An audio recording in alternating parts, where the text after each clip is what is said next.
Hello, green-minded teachers. Welcome to the School Gardens with Ease. I am your host, Leila Miriskandari, and this is episode 3 and essentially part 2 of the topic of community gardens versus school gardens that we started discussing in the previous episode number 2. I encourage you to listen to that episode if you still haven't, as we will be jumping right into the middle of this topic. And if you haven't listened to the previous episode, it might not completely make sense to you. We said let's not call our gardens community gardens. I told you one part of my reasoning behind it, and that's the fact that school gardens are built, grown, maintained, and harvested by different people than community gardens are. That was reason number 1, which we discussed in the previous episode. But there are many other differences between school gardens and community gardens that are worth talking about. Difference number 2, or reason number 2, is the fact that school gardens are grown with a different timeline than community gardens. First of all, community gardens have a much more flexible, like hours of operations, for lack of a better phrase, than school gardens do. School gardens are much more restricted because the students are the only people touching the garden. All the work has to be done during school hours. And it's not like you can, just suddenly remember that you didn't water the garden plot at 7 p.m. in the afternoon one day or on Sunday morning, 10 a.m. and jump into your shoes and drop by this, garden plot and water it like you can do with community gardens or with your own backyard garden. Another important aspect of timing here is the fact that schools are closed during summertime, and therefore the main, or essentially the only gardeners, which are the students, are not present. With the community garden, summer marks the main growing time, essentially. That can't happen with the school garden for many reasons. First, and in my humble opinion, the most important reason is that you, the teacher, should be able to go to your summer vacation and detach completely from school. That's crucial to your mental and physical health. Everyone makes a big hero out of those teachers who are willing to sacrifice their summer to come take care of the school garden. And I'm going to be ruffling some feathers here, I know it for sure, and I apologize in advance to those who will not like what I'm about to tell you.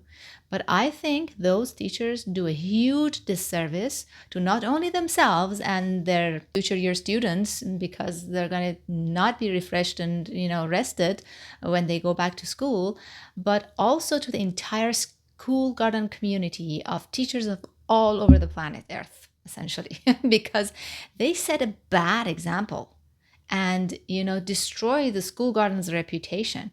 They make every other teacher think that to grow a successful school garden, they have to sacrifice even more than they already sacrifice. And we all know that you teachers already sacrifice a lot. I mean, what are they trying to prove? That they are martyrs? I hate to break it to them, but we don't need more martyr teachers. We need more teachers who are willing to say no to unnecessary and pointless hard work. And coming to grow and even maintain a school garden during summertime when you have to be going to your very deserving summer vacation is both unnecessary and pointless. Plus, what's going to happen if that teacher burns out or moves to another school, or just decides that they just don't have the capacity to do all of this hard work anymore next year? You see all those abandoned school gardens all over the place. That's what happens to most of them. Now, I promise that I'll explain why that type of work is unnecessary and pointless in future episodes, because I don't want to split your attention by going on a tangent here in this episode. So for now, I'll just leave it at that and get back to why. What happens that those teachers feel the need to come and grow and maintain the garden during summertime when they have to be going to their summer vacations instead? What happens is they don't plan well for the timing that a school garden requires, because they think the only way to grow a garden is a community garden way, because when they pitched this idea, they pitched it as a community garden.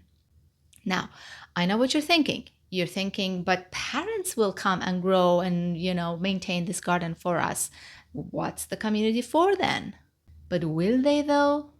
And how much of your personal time and energy do you have to put into, organizing them, meeting with them, training them, and then all throughout summer worrying about what they will or will not do properly, what mistakes are they going to make, if they will grow the wrong thing in the wrong place, if they're going to be harvesting too far, or weed out your bolting and seed producing vegetables that you are looking forward to coming back to in fall by mistake, spraying the wrong thing in the wrong place, watering the wrong way, digging the wrong bed, etc., etc. The only task you should assign to your volunteering students who are only accompanied by their parents for summer is watering. Now, future episode alert, don't want to go on another tangent here. That means there should be no growing, no weeding, no harvesting, no fertilizing, no cleaning up, no nothing like that during summertime, only watering. That requires perfect planning for the right type of plants at the right time and precise timing that a community garden does not require, but a school garden does. Now let's recap what we discussed so far. The differences between a community garden and a school garden that we've discussed so far are: number one, they are built, grown, maintained, and harvested by different people. They are built, grown, maintained, and harvested with different timing in mind. And now, number three, community gardens and school gardens are designed and located differently. Now, when people imagine community gardens, they usually see land with many garden plots, and usually each garden plot is assigned to a family. And I know that there are many different setups for community gardens, but this is the most common and therefore what usually most people imagine when they imagine a community garden. And when they expand that idea to a school, they imagine a schoolyard filled with, many garden beds, and each garden bed is assigned to a classroom. This is already a huge, expensive project, and it requires the buy-in from many teachers. Majority of the teachers in your school, or at least 5 or 6 of them. But that expense and the need for multi-classroom involvement hinders this project. So if you are one teacher and none of your colleagues are interested in this, and your school doesn't have the budget, the huge budget for, building that type of community garden setup, there is no way you could ever build a community garden in your school.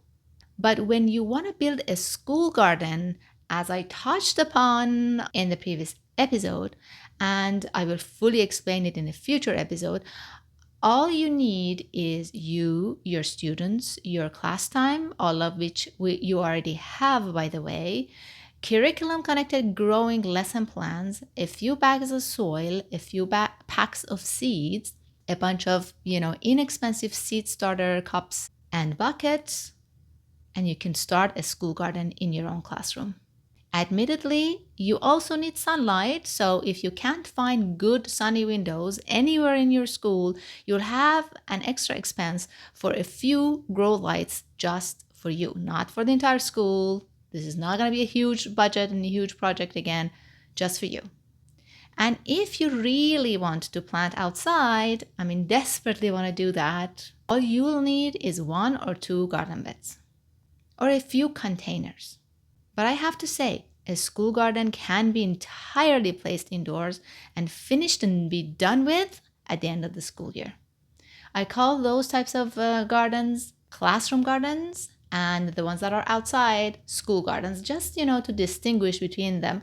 But both of these types of gardens are educational gardens. And here we have another future episode alert, but I'll keep it short by just saying that classroom gardens that the teachers in my Oasis Classroom program, for example, build are impressive, lush, beautiful, productive, and huge contributors to learning, the curriculum, and the seedlings that come out of these gardens create a lot of entrepreneurial and philanthropic opportunities for the students. Even though I'm a huge fan of outdoor school gardens and I have programs for those as well, just because a classroom garden is not outside, it doesn't mean it's not impressive, impactful, and educational and amazing. So calling your garden a community garden limits your imagination for placement of your garden, because it can even just be placed in your own classroom. When it comes to design also, a school garden needs certain design elements that a community garden does not, and vice versa. Another future episode alert. Now let's jump into reason number 4 very quickly, as this episode is getting a little bit long and I don't want to, test your patience, and I also respect your time. The fourth reason you don't want to call your garden a community garden is school gardens and community gardens are utilized completely differently. Since school gardens' main purpose is education, they are to be taught into existence. So, what do I mean by that? You know how sometimes you, for example, assign your students a scientific craft project, like for example, you assign them to go and send them on a journey to build a mock-up bridge. Those bridges are not just created just because, they are taught into existence. There are math and science concepts that you are teaching your students, and with this hands-on experiential project, you are deepening the learning for those concepts. Or when your students create and perform a play, that play is taught into existence. A school garden is the same, with the difference that at the end of the day, you get produce to enjoy and share with your community. And just like your next year students will build new bridges or create and perform another play, your next year students will also build and grow a garden. A school garden is utilized as a modern, hands-on learning and teaching tool. And that's another reason why you shouldn't call your garden a community garden. I'm sure there will be other reasons that will pop up in my brain, and I will regret not discussing them in these 2 episodes, but these are what I could come up with right now off the top of my head. And I hope it was enough to convince you to not ever pitch your garden idea as a community garden. I understand that the word community is a hot topic, and you think by using it, you're actually helping to convince people to support you, but it creates false expectations and a whole lot of problems and headaches for you later. This is one of the reasons most gardens on school grounds fail or are abandoned after a few seasons. Thank you for listening. I'll talk to you soon in the next episode.